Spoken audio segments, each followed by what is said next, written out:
인생을 건 한판평론 여의도 타짜 함께하는 분들 소개해드립니다. 국민의힘 윤희석 대변인, 장성철 공론센터 소장, 박원석 전 의원, 서영주 맥 정치사회연구소장입니다. 안녕하세요. 네, 안녕하세요. 자, 윤타짜. 네. 지난주에 저 인생까지는 아니라 조금 걸긴 했어. 더 걸 용기가 있습니까? 예, 인생까지 몰라도 일단 당직은 걸어야 됩니다. 이거 하시려면. 네. 예.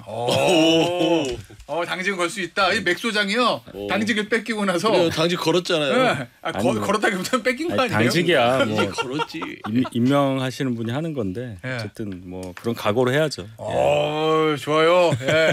뭔가 이제 아니 왜 이렇게 부담을 덜어주고 그래요? 지금 당직 들고 있는 게 부담인데 부담을 내려놓도록 그래? 해주고 있잖아. 그래요? 당직도 부담입니까? 예? 글쎄요. 뭐 너무 오래 해서 뭐 부담인지도 모르겠어요. 알겠습니다. 오늘 보겠습니다. 오늘 주제가 만만치가 않아. 예.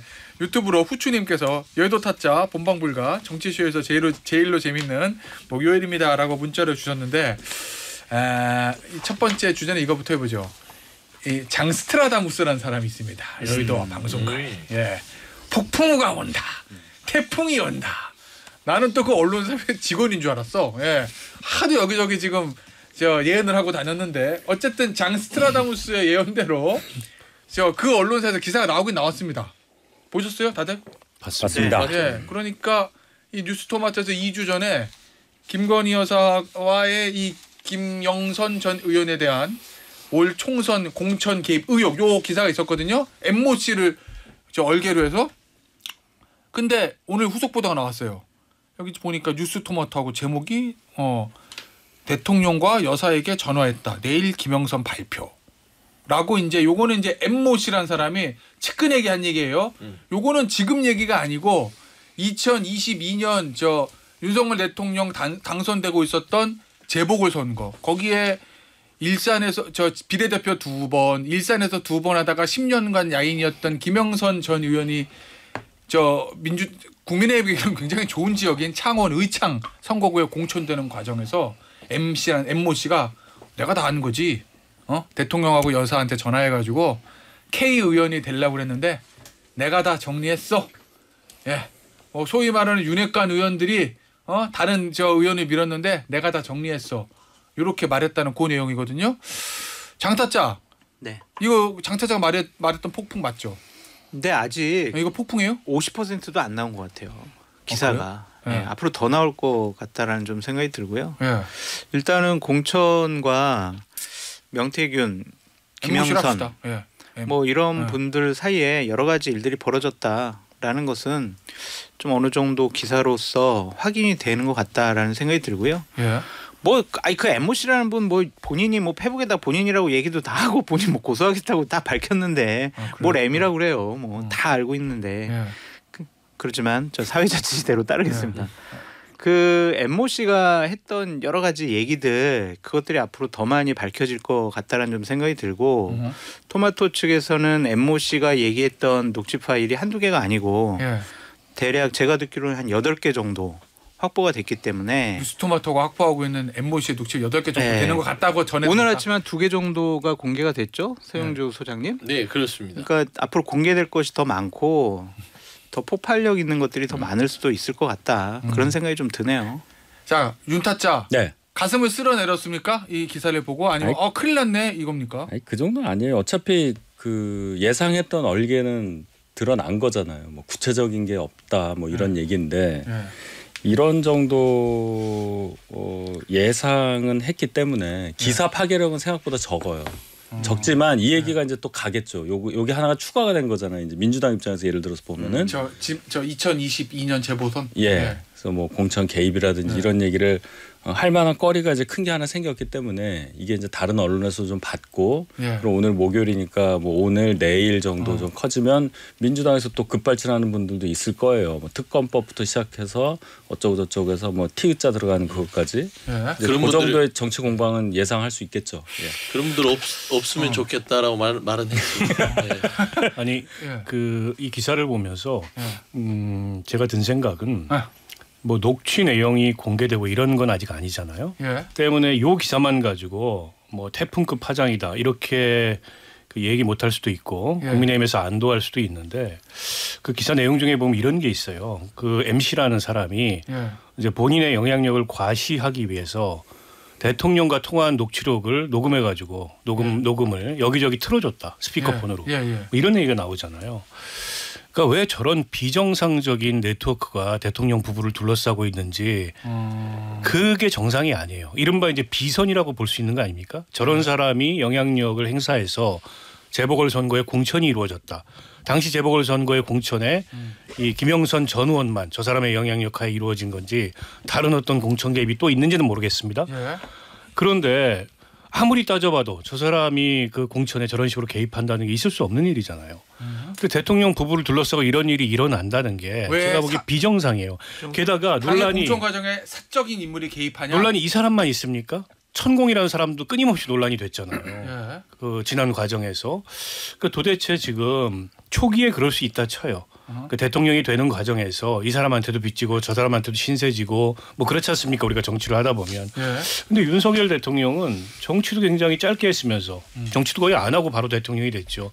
근데 왜 여전히 집권한 지 절반이 지났는데도 이런 비정상적인 네트워크에 둘러싸여서 비정상적인 얘기가 나오는지 그게 이해할 수가 없는 대목이에요. 자, 지금 저 박원석 박타짜가 했던 이야기는 무슨 얘기냐면 기사에 이런 내용이 있어요. 그러니까 대통령하고 여사가 등장하는 김건희 여사가 등장하니까 두 파트인데 하나는 2022년 그 김영선 전 의원의 창원 의창 선거 이 공천과 관련해서 이 엠모 씨가 그 주변의 사람들 얘기했다는 거예요. 야, 대통령이 나한테 전화했는데 대통령이 본인한테 나는 김영선이라고 얘기했는데 요렇게 말했다. 그러니까 윤석열 대통령이 당이나 뭐 공관위에게 야, 김영선 창원 의창 주지 뭐 이런 식으로 얘기했다고 엠모 씨가 들었다. 요 부분이 하나 있고 또 하나는 그다음에 요번 지방선거 이번 총선 공천 관련해서 김영선은 컷오프야. 그러니까 이제 원래 창원 의창 안 된다고 김영선은 컷오프야라고 김 여사가 나한테 직접 전화 왔어. 요렇게 엠모 씨가 말했다는 부분이 나오거든요. 아니 그건 이제 전원이고 기사 내용 중에 그렇게 인용한 대목이 아닌 기사에 표현된 대목을 보면 대통령과 통화한 내용을 녹음했다가 그걸 틀어줬다는 거예요. 다른 사람들한테 여기저기 자신의 영향력을 과시하기 위해서. 그러니까 그 내용이 이런 내용이라는 거죠. 그렇겠죠. 그러니까 박원석 께서 말씀한 대로 결국에는 이 기사를 보면 많은 국민들이 그런 생각을 할 거예요. 아, 이래서 2년 반 이 나라가 엉망진창이었구나. 왜냐하면 이게 시스템으로 돌아간 나라라고 생각하지는 않을 거 아닙니까? 왜냐하면 공천은 당에서 하는 것이고 대통령실이 뭐 뒤에서 뭐 작업을 할 수는 있으나 영부인까지 나서서 이 어떤 공천에 대해서 언급을 한다는 거, 그것도 사적인 인물에게 친분이 있다 하더라도 시스템으로 돌아가나요? 아니잖아요. 그러니까 시스템이 실종된 나라였기 때문에 이 나라가 이렇게 국정이 우왕좌왕이었구나 생각할 거예요. 저는 무엇보다 제일 좀 뜨악했던 게 이 대통령 자체가 MC라는 분에게 휘둘리는 모습들입니다. 이 기사에 따르면. 아, 그래요? 처음에 뭐냐면 당의 공천은 맡겨놔라. 이게 이제 22년 6월 1일 재보궐선거에 있어서 당이 알아서 할 거다 그랬더니 MC가 아니다. 여성이고 김영선 전 의원이 아주 괜찮은 사람이기 때문에 이 사람 해야 되는데 내가 세게 밀어붙였다. 그랬더니 대통령이 그래 그럼 내가 한 번 더 숙고할게. 이 부분입니다. 저는 이 부분에 있어서 대통령이 뭐야? 이 부부가 최근에 그렇죠. 김건희 여사가 박절하지 못해서 디오백을 받았잖아요. 박절하지 못하는데 윤석열 대통령도 박절하지 못해요. 공천 개입을 해서도 안 되는데 엠모 씨라는 사적 인물이 당의 당무와 국정에 있어서 대통령의 의사결정을 쥐락펴락 한다? 이거 말이 됩니까? 그거 말씀하신 거 제가 여기 기사를 읽어드릴게요. 그러니까 이게 엠모 씨가 대통령하고 통화했는데 누가 전화했는지는 안 나옵니다. 대통령이 전화하는 건지 엠모 씨가 전화했는지. 기사 내용 또 다른 음성 파일에 따르면 MC는 지난 2월 18일 오후 9시 38분 이 씨와의 요 부분은 요 부분이 아니고 다른 부분이구나. 제가 잠시 후에 읽어드릴게요. 들어보시라고 하세요. 이게 다 녹취록도 다 있어가지고. 저는 좀 답답한 생각이 드는 게 그게 이제 재보궐선거 때 그리고 이번 총선 두 번이지 않습니까? 이 MC가 본인의 영향력을 동원해서 공천에 개입했다고 스스로 얘기하고 있는 게 개입의 정도가 어느 정도인지는 모르겠으나 개입한 정황은 뚜렷한 것 같아요. 그런데다가 이번 총선 앞두고서는 예를 들어서 김영선 전 의원을 여기서 여기로 옮겨라. 그걸 미리 알고서 김영선 전 의원이 보도자료를 당일날 그걸 내보내고 그런 통화가 있으면 당일날 그리고 개혁신당과 입당 협상을 물밑에서 하고 그 자리에 이준석 그 대표도 있었고 그리고 개혁신당의 구성원들도 이걸 알고 있었고 한동훈 대표인들 몰랐겠습니까? 어쨌든 잘랐잖아요. 이런 과정을 요구를 받았겠죠. 그러면 어쨌든 그 MC의 비정상적인 개입으로 정상적으로 이루어져야 될 정당의 공천이 엉망이 된 거고 그로 인해서 정당 대표자들은 자신의 권한에 어떤 침해가 발생한 거예요. 얘기해야 됩니다. 이준석 그 국민의힘 전 대표고 한동훈 대표고 재보궐선거 당시에는 이준석 의원이 대표였잖아요.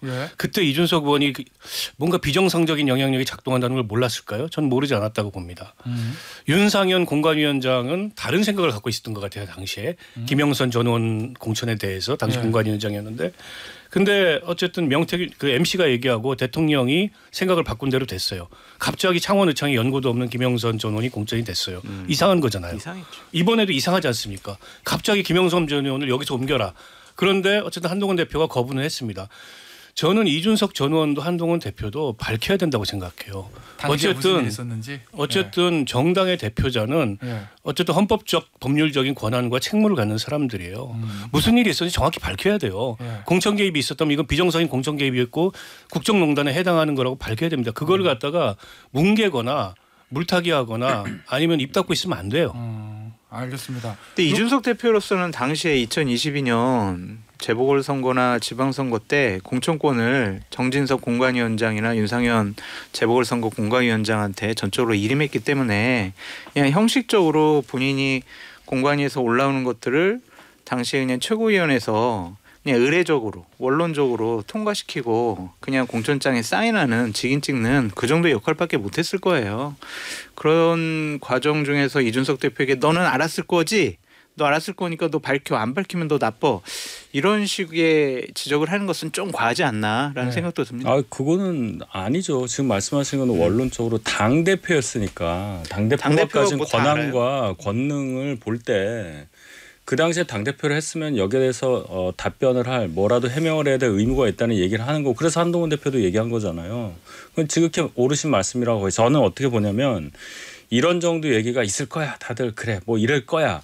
추측하면서 의혹을 확대 재생산하는 과정이 앞으로 또 있을 거 아닙니까? 그걸 차단한다는 차원에서라도 권한이 있었던 분들이 그 상황에 대해서 조금 더 확실한 설명을 하고 그래서 불필요하게 확산될 수 있는 의혹을 막는 게 중요한 거지. 그 당시에 그럼 이준석 대표가 예를 들어서 아무런 역할도 안 하고 그냥 도장만 찍었다는 걸 어떻게 알아요? 아니 본인이 그렇게 얘기를 했어요. 본인이 다시 한번 확실하게 얘기를 해야 된다고 저는 생각합니다. 아니 그러니까 너는 나쁜 놈이야. 네가 나쁜 놈이 아닌 걸 네 스스로 증명을 해봐. 아니 잠깐만. 이거는 지금 나쁜 놈이라고 아니라고. 얘기하려고 하는 게 아니고요. 어쨌든 그러니까 너는 공천에 알았을 거 아니야. 그러니까 너 얘기를 해. 근데 이미 입장을 밝혔단 말이에요. 알았든 몰랐든 정당 대표자로서 공천에 관한 최종적인 책임을 지는 거예요. 그게 법적 권한이 있는 거고 자기 권한이 침해당한 겁니다. 결과적으로 당시에 그런 이상규류를 글쎄 못 느꼈을까요? 저는 못 느끼지 않았을 거라고 봐요. 그러니까 이게 그리고 한동훈 대표도 마찬가지예요. 한동훈 대표도 마찬가지예요. 똑같은 겁니다. 한동훈에게 적용되는 원칙은 이준석한테 적용되는 거예요. 한동훈 대표도 이번에 대통령실에서 김건희 여사를 통한 어떤 비정상적인 공천 개입이 시도됐는지를 밝혀야 됩니다. 이쯤 됐으면은. 그런데다가 이준석 대표는 당시에는 이번 총선에는 국민의힘은 아니었고 개혁신당이었지만 보기에 따라서는 공천거래, 보기에 따라서는 폭로거래 이런 정황이 칠불사에서 있었던 거예요. 그 내막에 대해서 정확히 밝혀야죠. 그건 밝혀야죠. 그건. 네. 그래서 저는 이걸 갖다가 대통령이나 김건희 여사나 혹은 당시에 청와대 대통령실 관계자들한테 당신들 밝혀라. 엠모 씨라는 사람들한테 밝혀라. 안 밝힐 거 아닙니까? 근데 그 사실에 좀 더 접근할 수 있었던 당시 관련자들이 있어요. 그분들이 그런 어떤 김건희 여사나 대통령의 비정상적인 공천 개입에 동의하지 않을 거 아닙니까? 그러면 밝혀야 됩니다. 이쯤 됐으면. 2022년은 그 때문에 그런 거 아닐까? 저는 사실 그 당시에 공천 발표한 거 보고 사실 그 당시는 국민의힘이 웬만하면 먹는 선거잖아요. 그렇죠. 예? 특히 창원 의창은 저는 김영선 전 의원이랑 일면식도 없는데 김영선 전 의원 창원 의청 공천된 거 보고 이준석 대표 컨셉하고 안 맞다. 안 맞죠. 왜냐하면 다른 지역은 그래도 뭐 나름 이유는 있어요. 예를 들어 종로의 최재형 전 감사원장, 뭐 감사원장 할 때 문재인 당시 정부하고 많이 충돌도 있었고 대선 예비 후보도 했고 뭐 여러 가지 이유들이 있잖아요. 원주의 박정화에는 그 지역에서 많이 했으니까 뭐 조은희 의원도 뭐 서초 구청장 출신이니까. 근데 김영선 전 의원이 왜 갑자기 창원? 그 이준석 대표 컨셉도 안 맞아서. 이준석 의원도 이해를 해야 되는 게 여기에서 더 나가면 본인이 곤란하니까 입장문을 바로 내서 끊잖아요. 저는 이 입장문을 바로 내는 거 보고 일단 끊고 가자라는 생각을 한 것 같아.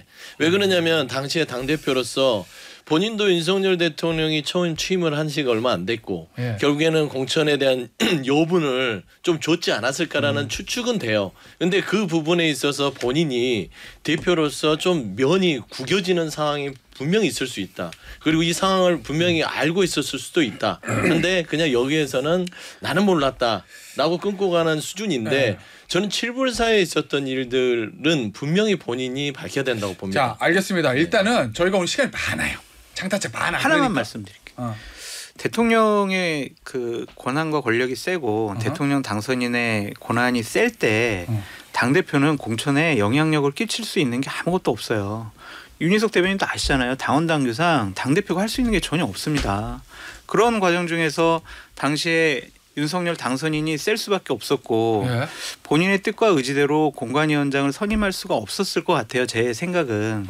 그런 과정에서 제일 힘이 셀 때긴 하지 대통령. 그 무기력해요. 공천 문제 관련해서는. 그런데 그 이준석 당대표 바로 몇 달 후에 쫓아내는 그렇게 권력의 핵심층에서 왕따를 시켰던 그런 이준석한테 너 그때 무슨 일 있었는지 네가 밝혀. 이미 밝혔는데 거기다 대고 그건 우리가 이해 못하겠는데 너 더 밝혀. 이렇게 공격하는 게 맞냐.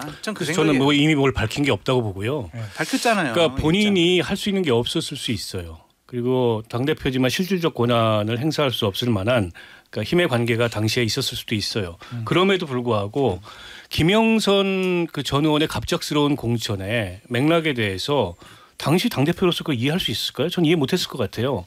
그러니까 왜 그게 어떤 방식으로 그게 이루어지는지를 그러니까 이준석 대표 시각에서 밝히라는 겁니다. 박타짜 얘기는 이 대표가 당신 때문에 그 공천 이게 아니고 당신도 있었던 그 일을 이제는 얘기해야 된다는 겁니다. 공관위에서 올라오면요 최고위원회에서 그냥 형식적으로 사인하고 의결하는 수밖에 없다니까요. 그런 세상의 모든 공천은 문제가 없어요. 그런 식으로 얘기하면. 장성철 소장님 말씀 뭐 뭔지는 알겠지만 그럼 그 논리라면 어떠한 공천에 대해서 자 이재명의 비명계 공천 학살에 관련해서도 공관에서 했으니까 이재명 대표는 아무 힘이 없어요라고 넘어가야 되고 한동훈 대표도 예를 들어서 한동훈 대표도 지금 비대위원장 때 공천 관련해서 비난을 받고 있는데 거기에 대해서도 그럼 이 논리로 막으라는 얘기인데 그게 다른 게 뭐냐면 되냐고요. 공관위원장과 공관위원을 당대표가 임명할 수 있는 실질적인 권한이 있었느냐 아니면은 다른 더 큰 권력이 임명했느냐 그거 차원은 보니까 있죠. 얘기가 빙빙 돌아. 지금 두 분이 보는 포인트가 달라. 요거는 제가 본방 불가에서 깔끔하게 정리해 드릴게요.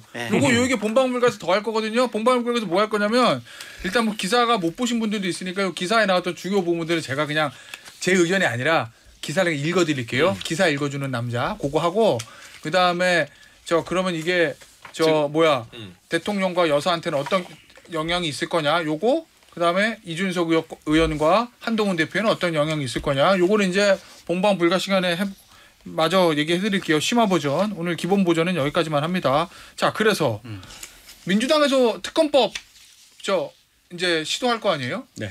그리고 김건희 여사 특검법에 공천 개입 의혹 요것도 들어가 있어요. 민주당의 취지는 의혹이 있으니까 조사해 보자. 이겁니다. 대통령 거부권이에요. 오늘이 본회의 통과되든 아니든. 아니에요? 거부권 맞죠? 날짜상 날짜가 중요한 게 아니라 고민하네. 대통령이 받을 수도 있다는 거예요? 그 얘기가 아니고 어쨌든 대통령 거부권 행사할 거 아니에요. 예, 하시죠. 그러면 중요한 거는 재의결. 대통령 안 할 수도 있는 거예요? 그 얘기 아니에요. 고민하게. 자꾸 그러지 마세요. 안 걸리네. 이탈표 나옵니까? 국민의힘에서 이 분위기라고. 그러니까 이거는 그러니까 저희가 이제 8표의 여유가 있다고 생각할 때 그럼 8명이 이탈할 거냐 말 거냐 이제 이 숫자에 관한 문제라고 볼 때 김건희 여사 관련한 특검법은 다른 뭐 최상병 특검법하고 다르게 접근할 가능성이 좀 있어 보이긴 해요. 왜 김 여사 관련한 여론이 최근에 갑자기 이상한 식으로 뭐 언론에 자꾸 나온다든지 그 나온 메시지가 영부인 같지 않다 뭐 이런 것 때문에 제가 볼 땐 거의 최저를 찍은 것 같아요. 여사에 대한 나쁜 분위기가 딱 타이밍이 지금 최저. 네. 최저점인 더 떨어질 수는 상태에서 없다. 예, 이게 최저라고 봐요. 아 그래요? 그리고 여기서 게다가 오늘 이제 순방 가시잖아요. 예. 이제 이런 것도 같이 가시잖아요. 별로 좋아 보이진 않아요. 왜 그런지 여론은. 모르겠어요. 예. 순방도 여론은 안 좋아요. 김건희 여사에 대한 여론에는 동반 출국이 외유처럼 보인다는 소리죠. 예, 그렇게 좋아 보이지 않는단 말이에요. 이 상황에서 또 딱 이게 걸려 있어서 공교롭다. 예. 그런데 제가 아까 말씀드린 것처럼 민주당에서 이걸 막 탄핵몰이를 가듯이 급발진하고 이 정쟁화 시키는 과정이 굉장히 빠르다. 그러면 이탈표 그렇게 많아 보일 것 같진 않아요. 그러니까 저도 이 기사가 나오는 부분들은 뭐 이제 장 스트라무스가 예언을 하셨기 때문에 당직자들하고 좀 얘기를 좀 건넸어요. 이게 나왔을 때 이거를 잘 드리블을 해가면서 가야 이 기사에 대한 어떤 효과를 보는 것이지.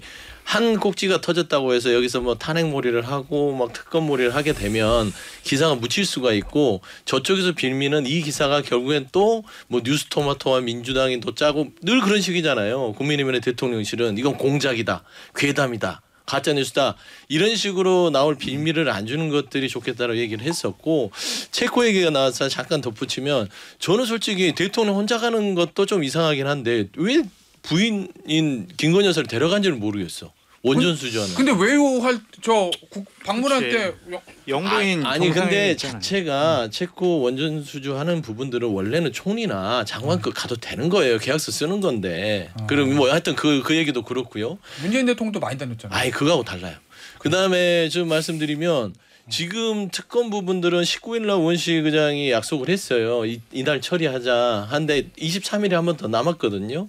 그리고 지금 의료 대란 부분들이 해결이 안 된 상황이기 때문에 오늘 꼭 처리된다고 뭐 확답은 할 수 없다. 아마 오늘 여야간에 또 의장하고 논의를 할 건데 국민의힘에서 이탈표는 분명히 있을 것 같아요.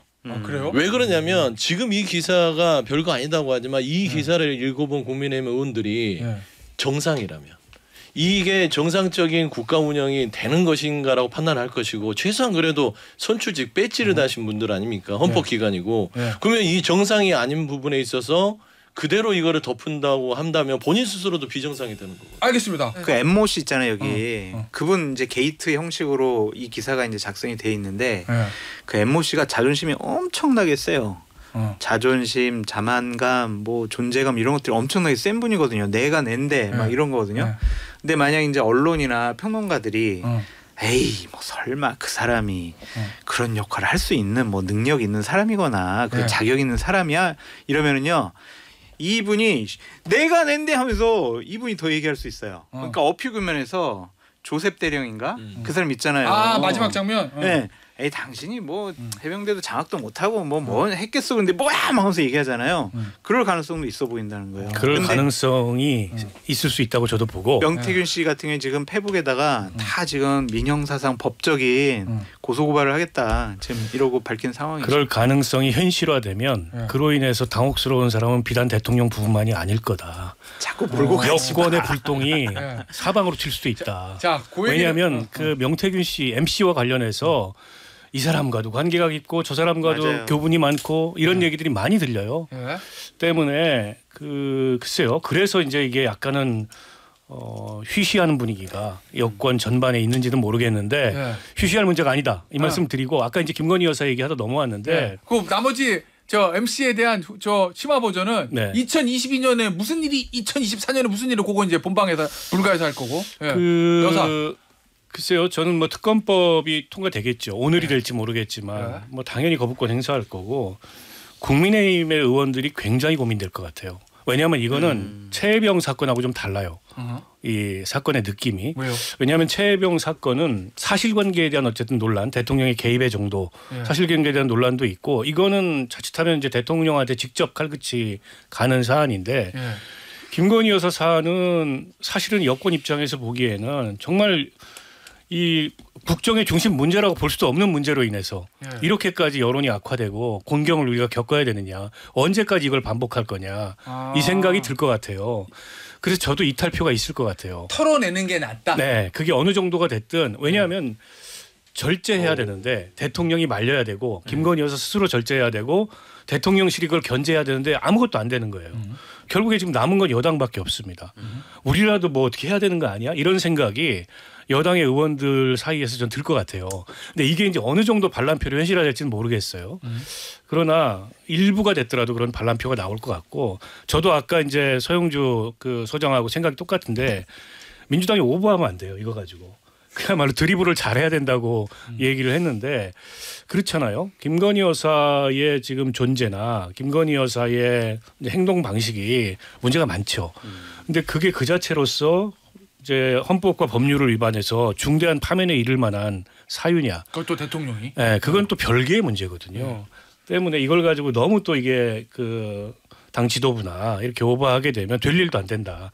그래서 국민의힘 내부가 고민하도록 만드는 게 지금 굉장히 중요하다. 의원들이 갈등하도록 만들고 저는 이미 갈등이 시작됐다고 보거든요. 뭐 그런 작전까지 짜주세요. 작전이 뭐다 알고 있어요. 아니, 다 자, 얘기는 했고. 자연스럽게 또 여사 얘기를 좀 해봐야 될 것 같은데. 네. 또 해요? 추석에 장애한 시설을 찾았거든요. 근데 이제 서타자 민주당이 네. 이거 비판하잖아요. 비판 받을 만하잖아요.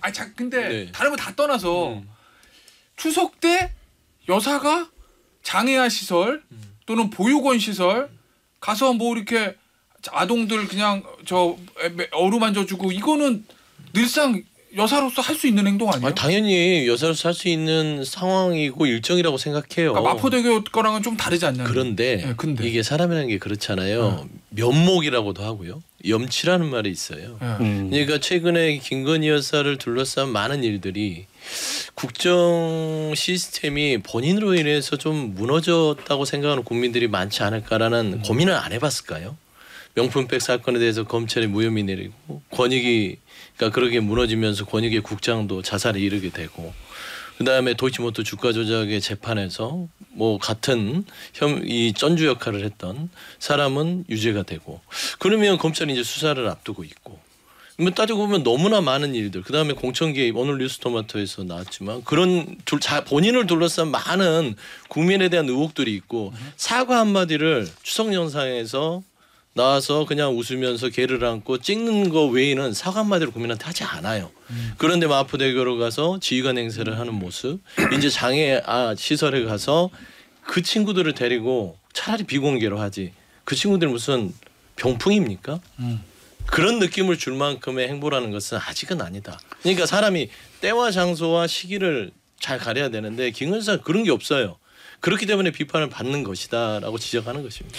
좀 과한 비판이 아니냐라는 좀 생각이 듭니다. 저희가 마포대교 갔을 때 저도 비판을 많이 했었는데 명절을 앞두고 저렇게 좀 장애인 시설 가가지고 봉사활동 하는 것까지 뭐라고 하시면 그냥 비판을 위한 비판이 아니냐. 워낙 이제 김건희 여사가 비호감도가 높잖아요. 그러니까 하는 짓이 모두 다 미운 걸 거예요. 그러니까 저도 동병상련 같아요. 저도 비호감도가 높은 평론가잖아요. 그래서 제가 이제 여권의 관계자들한테 제가 하도 윤석열 대통령 비판하고 김건희 여사 비판하니까 막 뭐라고 하길래 그럼 내가 방송에서 좀 좋은 얘기하고 다닐까요? 막 그랬더니 언급도 하지 말래 그냥 너는 그냥 언급도 하지 말고 그냥 보이지도 말라는 거예요. 그러니까 그거 같아요. 워낙 이제 좀 부정적인 이미지가 있으니까 저렇게 좋은 활동을 하더라도 과연 저게 도움이 될까? 이제 그런 생각을 하는 거죠. 제가 한마디만 덧붙이면 차라리 김건희 여사가 사과를 하고 제가 사회봉사를 하겠다. 그런 의미에서 그냥 여러 가지 이 사회에 있는 장애시설이나 뭐 경로당이나 이런 좀 어려운 사람들을 찾아가서 그런 식의 모습을 보여주는 거를 비판하겠습니까? 그런데 아무 거리낌 없이 본인은 나는 아무 문제가 없어. 나에게 뭐 나를 어떻게 할 사람이 이 대한민국에 아무도 없어 이런 느낌을 주는 행보는 안 하는 게 맞지 않았을까? 저도 이제 조금만 말을 할게요. 네. 민주당 걱정하지 마세요. 이거 관련돼서 질문을 내가 그냥 100개를 준비해놨어. 그러니까 민주당 전체를 대표하시는 않지만 서영주 전 부대변인과 같은 반응을 보이면 제가 아까 말씀드렸던 민주당의 급발진이 상당히 그럴듯하게 보인다. 그럴 가능성이 높아 보여요. 예를 들어서 이거를 민주당에서 정말로 차분하게 대응을 한다면 아무 말도 안 해야 돼요. 여론은 국민들이 생각하게 만들어야 돼요. 생각하게. 그걸 민주당이 막 얘기하는 순간 또 이거 정파적이다 이렇게 되기 때문에 근데 그걸 못 참고 또 공격 맨날 공격만 하다 보면 창이 무뎌지죠. 분명히 요거 민주당에서 뭐 박찬대 원내대표든 누군가가 오늘 굉장히 센 얘기 할 겁니다. 분명히. 그러면 성명전이 오가고 논평이 오가고 이러면서 또 가요. 그러니까 민주당이 참 그런 면에서는 알겠어요. 고맙기도 하다. 자, 윤타짜. 예. 여기 스튜디오 안에 있는 5사람 중에서 네. 김건희 여사를 만나와 본 사람은 윤타짜밖에 없어. 저 뵌 적은 행사장에서 뵌 적은 있죠. 행사장에서. 진짜? 예. 그럼 관저에 간 적 없어요? 네. 무슨 관철가요, 제가. 그래요? 몰라요, 그러면. 엠모 씨 모르는 그러니까 윤희수 대변님은 엠모 씨를 만났어야 돼. 그래요? 바로 연결이 됐을 텐데. 그렇구나. 아니, 내가 왜 그런 질문을 드렸냐면 원래 대선 때부터 윤석열 후보 때부터 저 수행하고 오래 같이 계셨으니까. 제가 집을 못 올라갔잖아요. 술을 못 마셔서. 그래요? 네. 그 1층만 수백 번 왔다 갔다 하고. 술이 인생을 바꿨네. 그게 중요한 주량순이구나. 근데 제가 궁금한 건 예. 지금 여권에서도 이 얘기 나오잖아요. 홍준표 시장. 최근에 사실 홍준표 시장 같은 경우는 윤석열 대통령과 김건희 여사 쪽에서 많은 얘기를 해줬었는데 특히 윤한 같은 국면과 총선 이후에 근데 나올 때가 아니다. 뭐 이렇게 얘기했습니다. 네네. 김용태 의원도 그런 얘기를 한 것 같고 예. 김건희 여사 또는 대통령이 전화했어. 윤타짜한테. 네. 어떻게 해야 돼? 앞으로? 나 열심히 다니면서 활동을 하는 게 맞아? 아니면은 조용히 있는 게 맞아? 라고 물으면 뭐라고 하시겠어요? 적절히 하시라고 했겠죠. 제가. 아이 그런 거 안 돼. 예스 노루. 예. 적절히가 뭐예요? 적절히가. 예. 전 자제하시라고 했을 거예요. 저도. 왜요? 왜 자제? 제가 말씀드렸잖아요. 지금 그 김건희 여사에 대한 국민의 이 반응이 분위기가 최저점을 찍고 있는 중이니까 이걸 피하는 정도의 어떤 자제력은 있어야 되지 않느냐는 느낌이에요. 자 그러면 용산에 있는 정신적 실장, 홍철호 수석, 그다음에 저 장순칠 부속실장 같은 라인들은 자제하는 게 좋다고 생각할 것 같으세요? 아니면은 여사님 더 활동하십시오 이렇게 생각할 것 같으세요?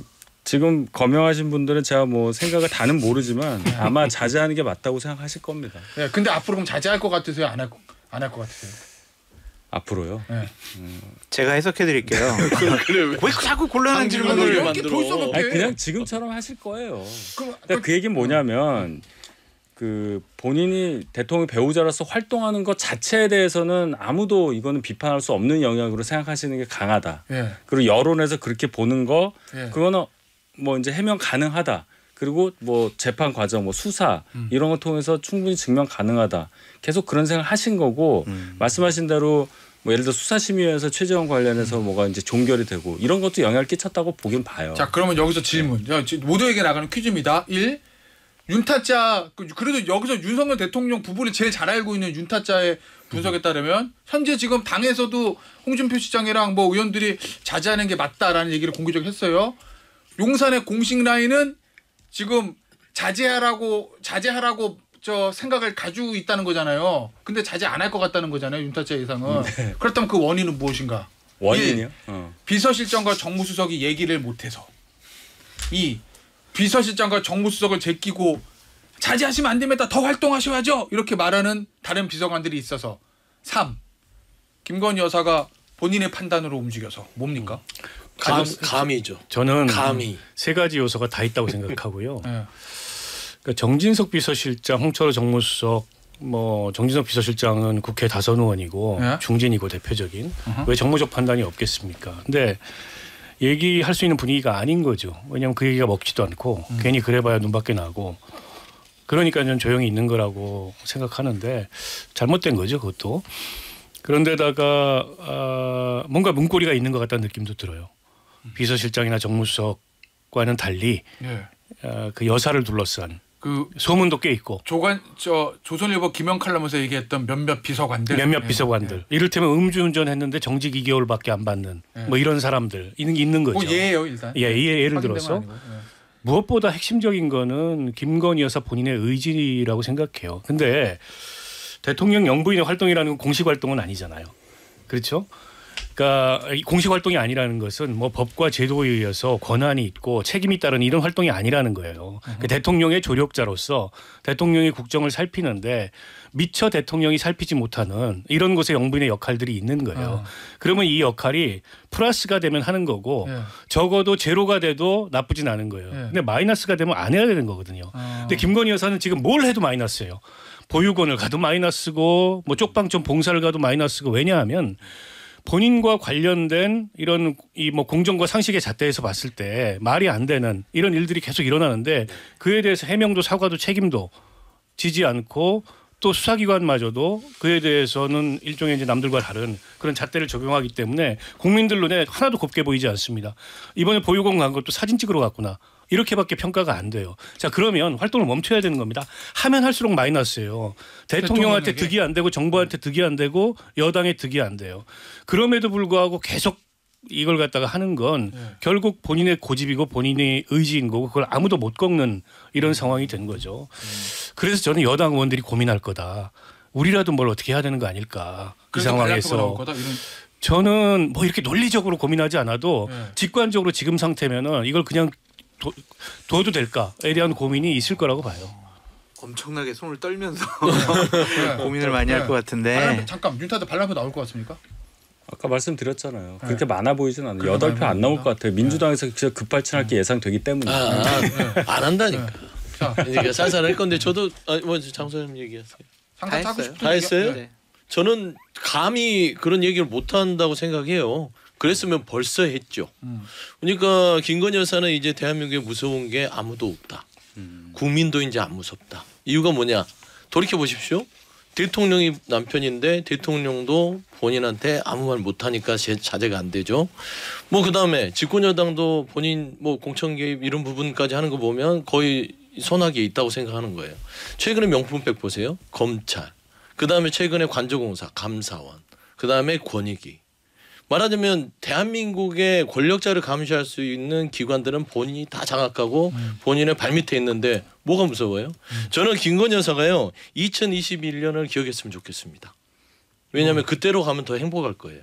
이유가 뭐냐면 대한민국도 행복하고 본인도 행복하고 그때 본인이 그 남편인 윤석열 대통령의 후보 시절에 국민들한테 약속했잖아요. 돋보이고 싶은 생각 때문에 허위 경력을 했다. 그래서 저는 조용한 대조로 하겠다라고 약속을 했는데 안 지키고 지금까지 흘러왔습니다. 그때로 다시 돌아간다면 대한민국도 행복하고 본인도 행복할 수 있다. 알겠습니다. 주제를 바꾸는데 비슷한 주제예요. 대통령 지지율 낮아요 지금. 윤타짜 낮아요. 네. 네. 주제는 저희가 말씀 안 드릴게. 근데 여당 지지율도 같이 낮아요. 네. 이게 동조화 현상이 벌어지고 있거든요. 네. 사실은 전당대회 전까지만 해도 안 그랬어요. 네. 근데 최근에는 그렇게 되고 있다는 네. 거죠. 한동훈 대표 개인 지지율도 좀 떨어지고 이전보다. 네. 이유가 뭡니까? 한동훈 대표에 대한 기대치가 이만큼 있어서 그 동조화가 옅어졌었죠. 다르게 디커플링이 됐잖아요. 당 지지율이 더 높아지고 그러다가 그 기대치가 많이 꺾인 분위기인 건 사실입니다. 그 이제 당이 잘해야 됐어야 한다 이런 반성인데 여당과 용산 대통령실을 다르게 보던 시각이 이제 같이 본다는 거잖아요. 결론은. 그럼 다를 게 없다는 얘기잖아요. 성과가 안 나서 그런 거예요? 그렇죠. 자 그러면 여기서 궁금한 거. 그럼 여기서 한동훈 대표의 선택은 두 개. 결국 제일 중요한 건 여당은 당정 관계인데 왜 윤한 갈등이라는 게 있는 거 우리 다 아니까. 그럼 여기서 한동훈 대표는 더 세게 치고 나와가지고 윤석열 대통령하고 완전한 차별화를 이뤄야 당도 살고 한 대표도 삽니까? 아니면 그래도 당정 일체지. 너무 극단적인가 내가? 당정 일체지 그래가지고 뭔가 이렇게 좀 당이 윤석열 대통령이랑 관계를 풀어가지고 저 뭐 입법도 좀 통과시키고 뭐 성과인가? 어쨌든 뭘 내고 뭐 이래야 당도 살고 한 대표도 살고 대통령도 살고. 대통령의 지지율이 높지 않은 그러니까 대통령 국정에 대한 기대치가 높지 않은 이 여권의 미래 권력이 갖는 그런 딜레마죠. 지금 한동훈 대표는 완전히 뭐 차별화해가지고 마이웨이 하겠다. 그것도 쉽지 않아요. 왜냐하면 이게 순망치한의 관계여서 흥해도 같이 흥하고 망해도 같이 망하는 관계가 있기 때문에 그렇다고 시키는 대로 고분고분 말 듣고 있으면 이제 미래 가치가 떨어지고 지금처럼 동조화 현상이 일어나서 같이 죽는 길로 가는. 결국 이게 굉장히 고도의 이제 이 정치력과 또 순간순간의 어떤 감각과 판단력과 결단력과 이런 게 필요한 건데 저는 어떤 임계점이 있을 거라고 생각해요. 근데 그 임계점에 거의 도달했다. 왜 그러냐면 한동훈 대표가 당대표 된 이후에 어쨌든 전당대회 과정에서 본인이 야심차게 얘기했던 제3자 추천 특검 이게 정말 바늘구멍 하나 안 들어가는 상황입니다. 여권 내에. 게다가 대통령실의 반대 완강하고 사실상 저는 포기했다고 봐요. 한동훈 대표가 이러지도 못하고 저러지도 못하고. 그런데다가 이건 이제 당대표 되기 위해서 했던 얘기는 아니지만은 어쨌든 의료개혁 이게 이제 되자마자 현안이 됐잖아요. 의정대란이. 관련해서 일종의 중재안을 내놨는데 이것도 지금 소강 국면이고 진척이 안 되고 있어요. 그러니까 대통령이 여지를 안 줍니다. 정부가 여지를 전혀 안 줘요. 중재할 수 있는 여지를. 근데 이거는 이 제3자 특검 이런 거하고 다르게 하루하루 국민들의 불안과 불편과 위기와 이런 게 노출이 되고 있어요. 그러면 저는 이 상황에서는 한 대표가 결단을 고민할 상황으로 가고 있다. 점점. 뭔가 트리거가 있으면 치고 나가라. 네, 그냥 말 듣고 그냥 뭐 대통령실이 하자는 대로 할 건지 아니면 설사 당대표직을 던지는 한이 있더라도 본인의 소신과 원칙을 밀어붙일 건지 거의 임계점에 도달하고 있다고 봅니다. 그런데 한동훈 대표의 앞날이 밝아 보이질 않아요. 그러니까 권력과 이렇게 긴밀하게. 하나 장 대표 장 타짜 눈에 누구 앞날이 밝아요? 다 안 밝대. 지금으로서는 가장 밝아요? 그러니까요. 가장 이제 여러 가지 상황이 좋은 건 이재명 한 대표죠. 대표 밝아 보이지가 않는 게 뭐냐면 탈출구가 안 보인다라는 얘기예요. 그러니까 여권과 핵심들과 유기적으로 잘 조율해서 권력을 이끌어 나가는 게 또 아닌 것 같고 본인 국민적인 지지율이 높아가지고 그걸 바탕으로 본인 힘으로 홀로서기 하면서 여권 전체를 본인 뜻과 의지대로 이끌고 나갈 수 있는 구조 환경도 안 되는 것 같고 주위의 참모들이 그러니까 윤희석 대변인 빼고 참모들이 그렇게 유능한 분이 보이질 않아서 제대로 그렇게 보좌하는 것도 아닌 것 같다 그런 생각이 들어가지고 과연 뭘 가지고 탈출구를 마련을 할까 그런 생각이 좀 드는데 이거는 장성철 그 소장이 자기를 써달라 이런 얘기인가? 저는 정치를 안 할 거기 때문에 저는 전혀 관심이 없어요. 이제 그걸 어떻게 이제 뚫고 나가야 될까 고민을 해봐야 될 것 같고. 그러니까 고민을 해서 답을 달라니까. 제가 뭐 그 왜 여기서 돈 안 받고 해요? 또 한남동 가가지고 여사님 손 붙잡아야 돼요? 그러니까 이제 그 단계는 이제 지난 것 같아 이제. 이제는 이걸로 지난 것 같아. 줄기차게 얘기했던 게 한남동 가서 김건희 여사랑 이제는 국민만 보고 가야 되는 그 외길로 가야 되는데 잠깐만요. 조금만 얘기할게요. 이제는 늦었다니까 이제 끝났어. 이제 가도 안 돼. 이제 국민만 보고 가시는 것이 정답인 것 같다는 생각이 들고 윤석열 대통령 지지율과 관련해서 짧게 말씀드리면 다음 주나 그 다음 주 아니면 한 달 후에 야 저번 주 지지율이 그렇게 낮은 게 아니었네. 이렇게 우리가 얘기할 수도 있는 상황이 올 수도 있을 것 같아서. 이유는요? 좋은 게 없잖아요. 지금 올릴 수 있는 게 없잖아요. 아니 근데 기술적 반대하는 것도 있잖아요. 아니 한시적 결집을 해요. 한시적 그러니까 위기 의식을 느껴서 한시적 결집을 할 거기 때문에 바로 10%대로 이 주저앉지는 않을 텐데 추세상 20% 이하로 내려가는 거는 되돌리기가 어렵다. 하나만 더 말씀드리면 제가 여권의 위기다라고 생각하는 이유가 뭐냐면 우리 오늘 댓글창을 봐도 그래요. 이준석 전 대표를 지지하는 분과 한동훈 대표를 지지하는 분들이 막 맞붙어가지고 싸워요. 지금요? 내부의 분열이 강한 거예요. 지지층. 여권이 분열됐어요. 앞날이 없는 거예요. 아니, 개혁신당은 야당인데 여권이라고 얘기하면 어떡해요. 범보수. 그러니까 그런 거를 보면은 과연 뭘 가지고 이걸 뚫고 나갈 수 있을까. 앞이 깜깜해요. 그러니까 이게 어두운 밤길에 백미러를 보면서 운전하는 것 같아요. 뒤를 보면서 운전하는 거예요. 대단히 위험한 상황이라는 거예요. 그럼 뒤를 더 많이 봐야 돼요? 앞만 보고 가야 돼요? 앞만 봐야죠. 백미러 보지 말고 앞을 보고 운전해요. 그러면 이제 한남동 가도 받아주지 않을 거니 그냥 결별해라 이런 얘기? 왜냐하면 우리가 지금까지 다 분석을 해봤지만 윤석열 대통령 부분은 바뀌지 않을 것 같아요. 바뀔 생각이 없는 것 같고 그러면은 거기를 설득하는 단계는 이미 지났다 끝났다. 장타짜 의견을 바꿨네. 지난주까지는 한남동 줄기차 찾아가라고 하더니 추석 지나고. 네 그렇다 하더라도 뭐 이준석 대표는 모르겠습니다. 뭐 그분은 뭐 그 변론으로 하고 한동훈 대표는 여당 대표예요. 여당 대표. 그거를 잊으면 안 됩니다. 의견이 다를 수 있고 또 정책 추진 과정에서 여러 가지 해법을 제시하는데 안 먹혀서 굉장히 무력감을 느낄 수는 있어도 어디까지나 여당 대표로서의 처신 그 범위 안에서 끌고 나가야지. 지금 말씀하신 대로 앞만 보고 가라. 국민방은 보고 가라. 그럼 야당하란 얘기예요. 제1야당도 안 됩니다. 제2야당밖에 안 돼요. 아니 제 얘기는 뭐냐면 그거는 그냥 저희한테 미래가 없는 거예요. 우리가 여당이라는 거는 굉장히 중요한 상황이란 말이에요. 여당이고 우리가 여당이고 여당 대표라는 거를 절대로 잊으면 안 된다. 그게 제일 큰 전제 조건이라고 같이 생각합니다. 죽어요. 알겠습니다. 저 나머지 얘기는 같이 죽어. 지지율 나도 얘기 좀 해야 돼. 광고.